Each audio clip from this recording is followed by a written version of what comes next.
മന്ത്രി സജി ചെറിയ മാധ്യമങ്ങളെ കാണുന്നുണ്ട് അതിന്റെ തത്സമയം ഇത് ആ കമ്മിറ്റിയുടെ റിപ്പോർട്ട് വന്നതിന് ശേഷം ആ കമ്മിറ്റി ശുപാർശ ചെയ്ത കാര്യങ്ങൾ നടപ്പിലാക്കുന്ന ഉത്തരവാദിത്വം മാത്രമേ വകുപ്പിനുള്ളൂ. എന്താണോ ഹേമ കമ്മിറ്റി പറഞ്ഞത് അതുപോലെ ഞങ്ങൾ മുന്നോട്ട് പോവുകയാണ്. അതിനകത്ത് പറഞ്ഞിട്ടുള്ള ഇപ്പോൾ ഒരു നിയമനിർമ്മാണം തന്നെ നടത്താൻ പോവുക. ഒരു സിനിമാ നയം അതിന് അന്തിമ ഘട്ടത്തിലെത്തിക്കഴിഞ്ഞു. സ്ത്രീ സുരക്ഷയ്ക്ക് വേണ്ടിയുള്ള എല്ലാ സംവിധാനങ്ങളും ഒരുക്കുന്നത് എങ്ങനെയാണ്, അല്ലെങ്കിൽ ഇതിൽ പറഞ്ഞിട്ടുള്ള കാര്യങ്ങൾ എങ്ങനെയാണ് നടപ്പാക്കുന്നത്, അതാണ് സർക്കാരിൻ്റെ ഭാഗം. ബാക്കി അതിൻ്റെ നിയമപരമായ കാര്യങ്ങളെല്ലാം ഇപ്പോൾ കോടതി പരിശോധിക്കുകയല്ലേ. അപ്പോൾ കോടതി മുമ്പായിരിക്കുന്ന വിഷയത്തെപ്പറ്റി നമ്മളിപ്പോൾ ഒരു അഭിപ്രായം പറയാൻ പാടില്ലല്ലോ. ഗവൺമെൻറ്റിൻ്റെ ഭാഗം എന്താണെന്ന് ചോദിച്ചാൽ നിർദ്ദേശങ്ങൾ കുറേ പറഞ്ഞു, 24 നിർദ്ദേശങ്ങളുണ്ട്. ആ 24 നിർദ്ദേശങ്ങൾ നിയമാനുസൃതം എന്തെല്ലാം നടപ്പാക്കാൻ പറ്റുമോ അതെല്ലാം നടപ്പാക്കാനുള്ള എല്ലാ നടപടികളും സർക്കാർ പൂർത്തീകരിച്ചു കഴിഞ്ഞു.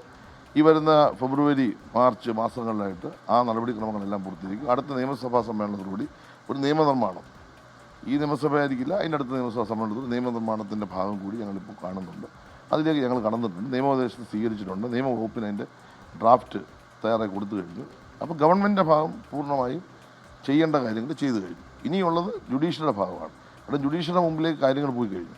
ബഹുമാനപ്പെട്ട ഹൈക്കോടതി മുമ്പിൽ ഇരിക്കുന്ന ഒരു കാര്യത്തെപ്പറ്റി സർക്കാരിന് വേണ്ടി ഒരു അഭിപ്രായം പറയാൻ പറ്റും. കോടതി എന്ത് പറഞ്ഞാലും കേൾക്കാൻ ഞങ്ങൾ ബാധ്യസ്ഥരാണല്ലോ, കേൾക്കുമല്ലോ. ഞങ്ങൾ അതിനൊന്നും എതിരെ നിന്നിട്ടില്ല. അതെല്ലാം പറയുന്ന സമയത്ത്, പറയുന്ന മിനിറ്റിൽ, പറയുന്ന മണിക്കൂർ ചെയ്തിട്ടുണ്ട്. ഇതാണ് വസ്തുത. എന്തിനു ഭയപ്പെടാൻ? സർക്കാർ എന്തിനാ ഭയപ്പെടുന്ന കാര്യം? പൂർണ്ണരൂപത്തിൽ ഇത് മൊത്തം പുറത്തു വരട്ടെ. ഈ വിവാദങ്ങൾ ഉണ്ടാക്കുന്നത് നമ്മൾ കുറച്ച് ആളുകളാണല്ലോ, അല്ലാതെ വേറെ ആരുമല്ലല്ലോ. അതിനകത്ത് എന്തൊക്കെയോ വലിയ സംഭവങ്ങളുണ്ട്. ഇപ്പം നിങ്ങൾ തന്നെ പറഞ്ഞില്ല, അതിനകത്ത് ഒരുപാട് സംഭവങ്ങളുണ്ട്. പുറത്ത് വിട്ടിട്ടൊന്നും വന്നില്ലല്ലോ. ഇനിയും വല്ല അതിനകത്ത് ഉണ്ടോയെന്ന് എനിക്കറിയില്ല, ഞാൻ വായിച്ചിട്ടില്ലല്ലോ. അപ്പോൾ പുറത്ത് വിടാൻ ആർക്കെങ്കിലും അപ്പീലിന്മേൽ തീരുമാനമെടുത്ത് അല്ലെ കോടതി പറയുമ്പോൾ അത് പുറത്ത് വിടുന്നതിന് എന്തിനാ ഞങ്ങൾ പഠിക്കുന്നത്? ആരെപ്പറ്റി എന്തിനാ മറച്ചു വെക്കുന്നത്? എന്തെങ്കിലും കാര്യങ്ങളുണ്ട് വരട്ടെ, അതെല്ലാം നിയമപരമായി നേരിടട്ടെ. എന്തിനു പ്രതിരോധിക്കാൻ? അത് ചോദിക്കുന്നത് സർക്കാർ എന്തിനാ പ്രതിരോധിക്കുന്നത്? സർക്കാർ, ഞാൻ ചോദിക്കട്ടെ, കേരളത്തിലെ സിനിമാ രംഗത്ത്, സീരിയൽ രംഗത്ത് നടക്കുന്ന തെറ്റായ കാര്യങ്ങളെപ്പറ്റി ഒരു അന്വേഷണം നടക്കണമെന്ന് WCCയുടെ അപ്പീലിന്മേൽ അല്ലെങ്കിൽ അപേക്ഷയിന്മേൽ ബഹുമാനപ്പെട്ട മുഖ്യമന്ത്രി എത്ര ശരിയായ തീരുമാനം എടുത്തത്? ഇന്ത്യയിൽ ഏതെങ്കിലും ഒരു സ്റ്റേറ്റിൽ ഇങ്ങനെ ഒരു കമ്മിറ്റി വെച്ചിട്ടില്ല. അങ്ങനെ ഇന്ത്യയിൽ ഒരു സ്റ്റേറ്റിലും വെക്കാത്തൊരു കാര്യം കേരളത്തിലെ മുഖ്യമന്ത്രി ശ്രീ പിണറായി വിജയൻ അവർ ഒരു കമ്മിറ്റിയെ നിയോഗിച്ച് അന്നത്തെ ആ കമ്മിറ്റിയുടെ റിപ്പോർട്ട് അന്നത്തെ സാംസ്കാരിക വകുപ്പ് മന്ത്രിയും ബഹുമാനപ്പെട്ട മുഖ്യമന്ത്രി ഏറ്റുവാങ്ങി ഇന്നത്തെ ഗവൺമെൻറ് അതെല്ലാം പൂർത്തീകരിച്ച് നടപടികളായി മുന്നോട്ട് പോവുകയാണ്. ഇതിൻ്റെ ഇടയിലാണല്ലോ ഈ സംഭവങ്ങൾ നടക്കുന്നത്. അതൊന്നും പുറത്തു വിടുന്നതിന് ഞങ്ങൾക്ക് എന്ത് എതിർക്കേണ്ട കാര്യം? അതെല്ലാം പുറത്ത് വരട്ടെ. ഇന്ന് നിങ്ങളിപ്പോൾ പറയുന്ന ചില കാര്യങ്ങൾ 7 പേജോ അതിനകത്ത് വല്ലതും ഉണ്ടെങ്കിൽ നമുക്ക് നോക്കാം.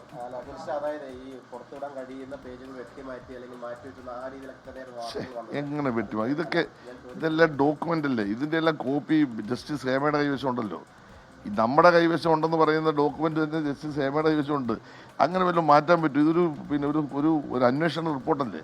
ആ അന്വേഷണ റിപ്പോർട്ടിന്മേൽ വന്നിട്ടുള്ള കാര്യങ്ങൾ ഉദ്യോഗസ്ഥർക്ക് ഗവൺമെൻറ്റിനോ ഉദ്യോഗസ്ഥർക്ക് എന്ത് വീഴ്ച സംഭവിച്ചു? ഒരു വീഴ്ച സംഭവിച്ചിട്ടില്ല. ക്രിസ്റ്റൽ ക്ലിയർ ആയിട്ടാണ് ഞങ്ങൾ ആദ്യം മുതലേ മുഖ്യമന്ത്രി പറഞ്ഞു, ഞാൻ പറഞ്ഞു, എല്ലാവരും പറഞ്ഞു. ഞങ്ങൾക്ക് ഇതിനകത്തൊന്നും മറച്ചു വെക്കേണ്ട കാര്യമില്ല. ഞങ്ങൾ കേരളത്തിലെ സ്ത്രീ സമൂഹത്തിന് വേണ്ടി പ്രത്യേകിച്ച് സിനിമാ സീരിയൽ രംഗത്ത് നടക്കുന്ന ചില പ്രശ്നങ്ങൾ, ജസ്റ്റിസ് ഹേമ കമ്മിറ്റി റിപ്പോർട്ടിലെ വെളിച്ചത്ത് വരാത്ത പേജുകൾ ഇന്ന് പുറത്ത് വിടാൻ സാധ്യതയുണ്ടെന്ന വാർത്ത വരുന്ന പശ്ചാത്തലത്തിൽ മന്ത്രി സജി ചെറിയാൻ മാധ്യമങ്ങളെ കാണുകയായിരുന്നു. സർക്കാരിനെ വിളിക്കാൻ ഒന്നുമില്ല എന്നാണ് സാംസ്കാരിക മന്ത്രി പറയുന്നത്.